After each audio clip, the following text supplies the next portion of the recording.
vous avez toujours une activité à la fin de chaque semaine. Voyons voir ce qu'elle nous indique et lisons les consignes ensemble. Commençons par le texte. Les fêtes des grands-mères. Ce matin, Rachid et Leila jouent à l'arrière de la voiture. Ils éclatent de rire toutes les 30 secondes. Un peu de calme, dit leur père. Je vais finir par avoir un accident. Aujourd'hui, dimanche, ils vont passer la journée chez leur grand-mère. C'est une super cuisinière. Elle a sûrement préparé de délicieux gâteaux. La voiture roule depuis plus d'une heure quand le papa allume la radio. Et n'oubliez pas la fête des grands-mères. Bonne journée à tous.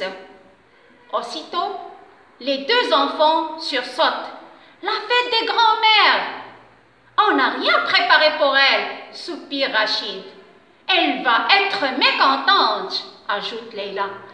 Il faut lui apporter une surprise. Si on faisait demi-tour pour chercher un cadeau, propose Rachid. Trop tard, intervient le père. Nous sommes arrivés. Jean-Bernard, histoire drôle. Et maintenant, je vais vous lire les questions de compréhension. Première question. Complète le tableau ci-dessous. Le titre du texte, l'auteur, la source. Deuxième question. Quels sont les personnages de ce texte? Troisième. Quand se déroule l'histoire? La quatrième question. Où se passe la scène? Et la cinquième. Qui dit « Et n'oubliez pas la fête des grands-mères. Bonne journée à tous ». Passons maintenant aux activités sur la langue. Et commençons par vocabulaire. J'entoure l'homonyme du mot souligné. Vous avez le mot pain, vous avez main, pain. Alors, quels sont les mots qui se prononcent de la même manière et qui n'ont pas le même sens? Vous avez tante, trente, tante. Dans, danse, dans. Compte, contre. La grammaire maintenant.